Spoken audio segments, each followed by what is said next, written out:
김문수는 장관 1년하고 총리 돼야 된다. 김문수를 총리로 임명해야 윤석열 대통령이 임기 다 끝난 후 깜빵에 안 간다. 김문수는 싸울 줄 아는 사람. 먼저 박근혜 대통령 탄핵 관련인데 헌재 결정은 인정하나 박근혜 탄핵은 역사적으로 재평가돼야 된다라고 말씀하셨죠? 네.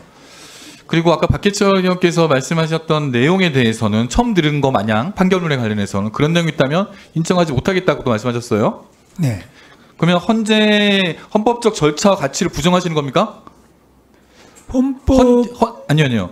헌법재판소에서 판결이 난 거를 부정하시잖아요, 지금. 그럴 수가 없다. 말도 안 된다. 그거는 뭐 인정 안 할 수가 없지 않습니까? 그러니까요. 근데 아까 인정 안 하셨어요. 그걸 인정해야죠. 인정해야지만 국무위원으로서 자격이 있는 겁니다. 그 어떤 부분에 한 구절을 따서 그 하나하나를 최순실에 대한 국정 개입을 허용하여 권한을 남용하였다. 이 부분 인정하십니까?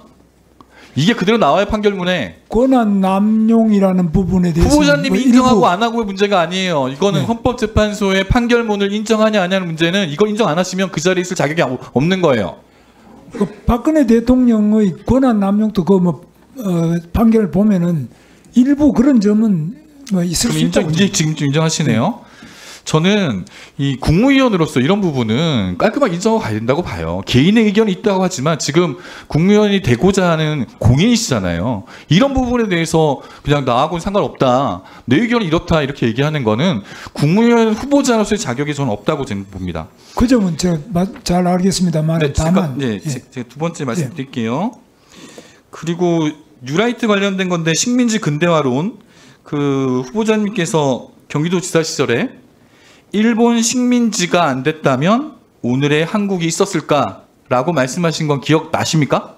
그거는 이제 어떤 일부만 떼가지고 그런 말씀하시는데 그런 내용은 전혀 좋습니다. 뉴라이트에 대해서는 어떻게 생각하세요? 뉴라이트라는 거는 뭐 명칭을 누가 붙였는지는 몰라도 그 자체가 네. 과거의 올드라이트에 비해서 다른. 그러니까 인정하십니까? 뉴라이트도 하나의 사상이다. 인정을 하시는지.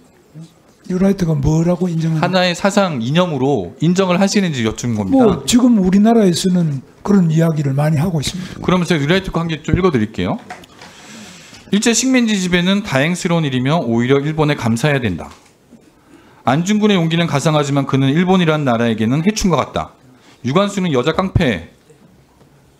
뭐 이런 얘기가 있는데 이런 건 인정하시지 않으시죠?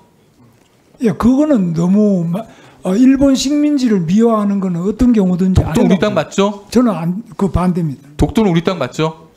독도는 우리 땅이지. 뉴라이트에서는 독도도 일본에서 그 분쟁을 하는 게 옳다고 얘기를 하고 계십니다. 그래서 말씀드린 겁니다. 그렇지 않습니다. 그거는 그래서 저는 이게 그 장관님께서 일본 식민지가 안 됐으면 오늘의 한국이 있었을까라는 얘기를 하셔서 혹시 그 식민지 근대화론에 찬성하시는 거 아닌가라는 생각이 들어가지고 말씀드린 거였고요.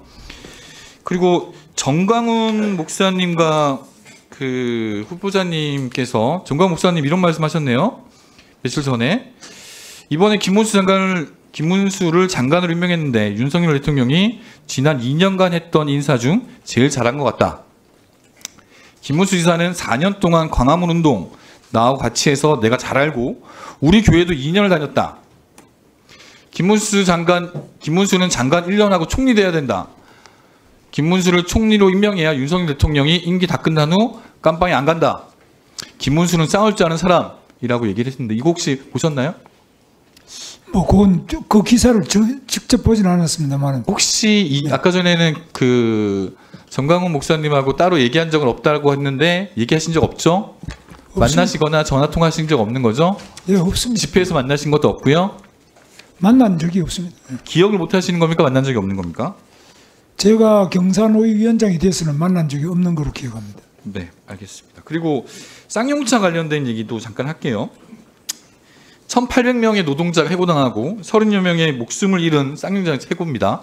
이게 대법원에서 국가폭력이라고 인정을 했습니다. 그리고 경찰청장이 공식 사과까지 한 부분이에요. 그런데 후보자님께서는 이거를 자살특공대라고 하고 쌍용차 해결의 1등 공신은 경찰이라고 얘기하신 거예요.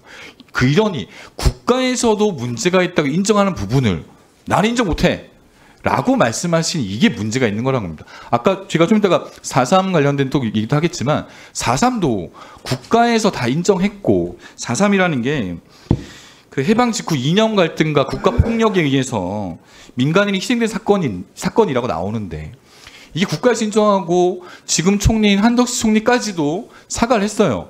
그런데 또 본인은 또 그걸 또 인정 못한다. 폭동이다. 라고 말씀하시니까 국민들하고 괴리가 있는 겁니다.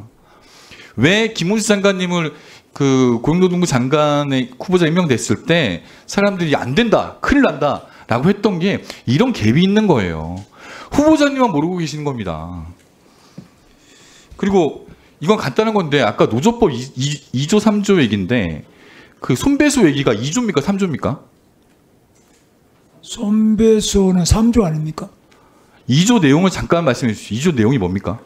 2조 내용은 직접 근로계약을 맺지 않았지만은 실질적 지배적인 영향을 미치는 자를 사용자 범위고요. 사용자 범위로 보는 그거 아니겠습니까? 아까 좀 전에 헷갈리는 것 같아서 제가 말씀드린 거고.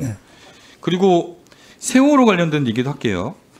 그 세월호 관련해서 그 어떤 말씀하셨냐면 진상규명 요구에 말도 안 되는 소리 하지 마라. 말도 안 되는 소리라고 하시면서 광화문에 있던 세월호 기억 공간에 대해서 붉은 유산 재미 봤으면 걷어치워라 라고 말씀하셨어요. 저는 그 국무위원 후보자님 뭐 정치인도 하셨지만 정치인이나 그리고 행정가나 국민과의 소통 능력이 있어야 된다고 합니다. 공감 능력이 있어야 돼요. 대한민국 전체가 세월호 때문에 얼마나 힘들었습니까? 그런데도 불구하고 죽음의 구판 이제 걷어치워라 이렇게 하는데 어떻게 국민들이 소통을 하고 공감을 하겠습니까? 저는 이 부분은 반드시 고쳐야 된다고 봅니다.